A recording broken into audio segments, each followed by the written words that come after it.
Olá, combatentes do Norte da Guerra. O nosso vídeo de hoje se refere aos acontecimentos do Oriente Médio e que na verdade não é uma coisa só, são vários, né? Primeiro a gente precisa falar a declaração do secretário da Defesa dos Estados Unidos, o Lloyd Austin, que é general da reserva, tem boa experiência militar aí, né? E ele disse o seguinte, que se Israel não cuidar dos civis, ele diz que os civis são o centro de gravidade dessa crise, e se Israel não cuidar dos civis, ele arrisca a sofrer uma derrota. Isso é uma possibilidade muito grande. Mas também é um recado do Lloyd Austin para Israel, que há limites. Bom, aí tem gente que vai dizer que isso daí é retórica, até certo ponto é, mas nós temos que olhar uma outra coisa. O Netanyahu está sob, o primeiro-ministro de Israel, né, o Benjamin Netanyahu, ele está sob um ataque muito constante, né, e profundo da imprensa no mundo inteiro. Isso começou nos Estados Unidos, com o New York Times, com aquela reportagem que eles já sabiam do ataque do Hamas há um ano atrás. Isso é recado. Isso é um recado claro, indireto da Casa Branca, que eles querem o Netanyahu fora. Vão fazer de tudo para ajudar Israel, lógico, a gente não tem dúvida disso, mas eles preferiam ajudar um Israel sem Netanyahu. Tá? Essa é a realidade. O futuro de Netanyahu nessa história toda é bastante sombrio no momento. Pode ser que melhore aí. Mas como a gente tem a névoa da guerra à frente, fica difícil, né, fazer qualquer prognóstico. Mas a gente precisa olhar algumas coisas, alguns indicativos. Né? Dado o fato que Israel recomeçou os ataques e a mídia mundial, a opinião pública mundial está caindo em cima dos israelenses, né? E agora tem um problema adicional. Os Houthis atacaram 2 navios civis e um destroyer americano hoje, né, nesse domingo. Então, o que acontece? O frete para aquela região vai aumentar, e muito. Não é interessante se o navio é israelense ou deixa de ser, porque todos os navios ali correm risco. Né? E o que vai acontecer? Essas companhias de navegação vão fazer pressão sobre o governo israelense.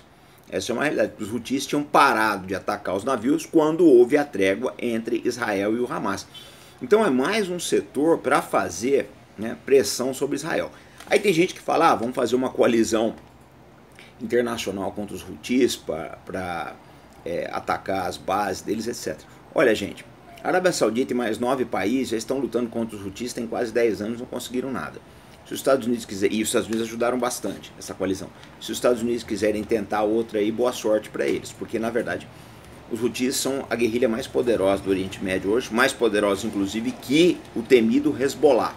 Né? A ordem é Houthis, Hezbollah e Hamas, os 3 Hs, até vai ter o nosso curso aí dia 16, a gente sugere aí para vocês, porque vale a pena. Então o cenário que a gente tem não é um cenário bom para Israel. Sábado que vem agora, né, nós já vamos completar 2 meses de guerra, sem grandes resultados palpáveis, só houve um resultado quando aconteceu a trégua. Nessa trégua, o Hamas libertou alguns reféns, libertou diversos reféns. Mas ele libertou aquilo que era peso para ele, mulheres e crianças. Agora ele ficou com homens e soldados. Então o que acontece? Para o Hamas, né, é mais jogo. Ele se livrou de um pessoal que seria um problema, que daria muito trabalho, e se morresse ia gerar um clamor muito grande. Né? Agora a bola está no campo de Israel. Israel vai ter que ver o que faz daqui para frente. Se eles conseguirem, no meio desses ataques, né, mostrar algum resultado, ótimo. Até agora não mostraram nenhum resultado militar. A verdade é essa, é pífio, né, os resultados militares de Israel. Porque toda hora eles falam, estamos em Gaza, controlamos Gaza, etc. Os ataques continuam, soldados israelenses morrem, nenhum refém foi libertado por ação militar de Israel. Essa é uma verdade que não tem como esconder, não tem como varrer para baixo do tapete. Então, em termos militares, não é uma incursão muito bem sucedida, não. Pode ser que no longo prazo Israel consiga uma vitória, mas a gente tem que olhar uma coisa.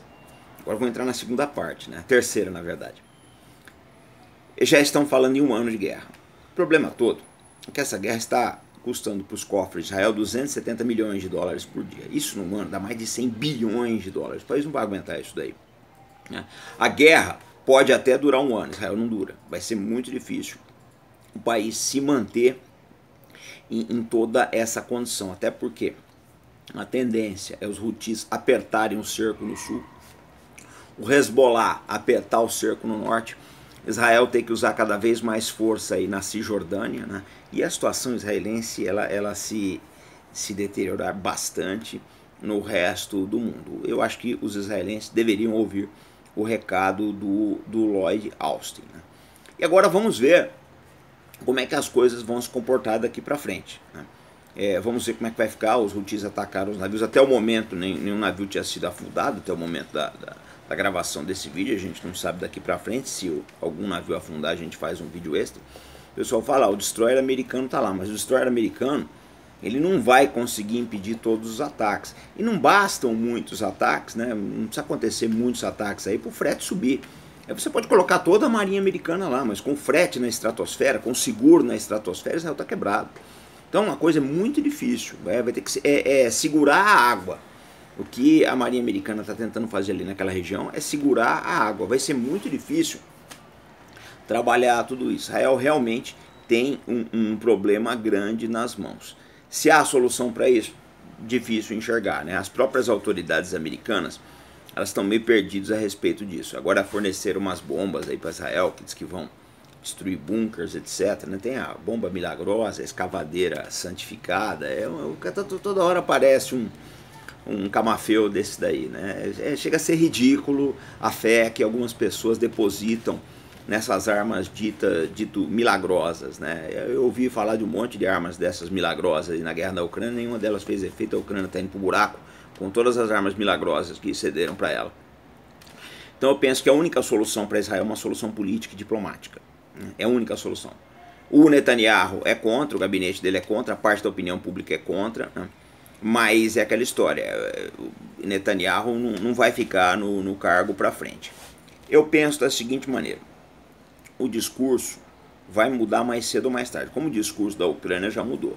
Eu não sei se a hora que a gente chegar aí lá pelo terceiro, quarto mês de guerra, se as pessoas vão estar apoiando tanto, que a vida delas vai mudar. A pessoa ainda não percebeu isso. Eu vi muita gente que dava entrevista falando, não, eu vou ficar aqui, vou ficar aqui, vou ficar aqui. Daqui a pouco, o pessoal já pensa duas vezes em sair da região, tá? A tendência dessa situação é piorar muito. Pode ser que Israel consiga aí um golpe de sorte, né? algum ataque de decapitação do Hamas aí, que produza algum resultado. Eu acho pouco provável, porque se essa guerra for como a gente está pensando, esse pessoal deve atuar em células, e mesmo que você mate um comandante que é responsável por uma grande área, as outras células continuam operando. Aí vem a quarta bobagem do dia, né? O Israel já falou que vai perseguir os líderes do Hamas no Catar. Olha, os líderes do Hamas estão num país que está negociando com Israel. É um país que tem bastante influência no cenário internacional. A gente precisa lembrar que a poderosa rede de comunicações Al Jazeera é do Catar, né? Então, o que acontece? Se Israel conseguir, que não basta apenas tentar matar as lideranças do Hamas no Catar, você precisa conseguir. Se Israel conseguir, ele terá conseguido, né? Ele terá obtido mais problemas do que soluções. Mais um problema, né? Num cenário que não tem solução nenhuma à vista.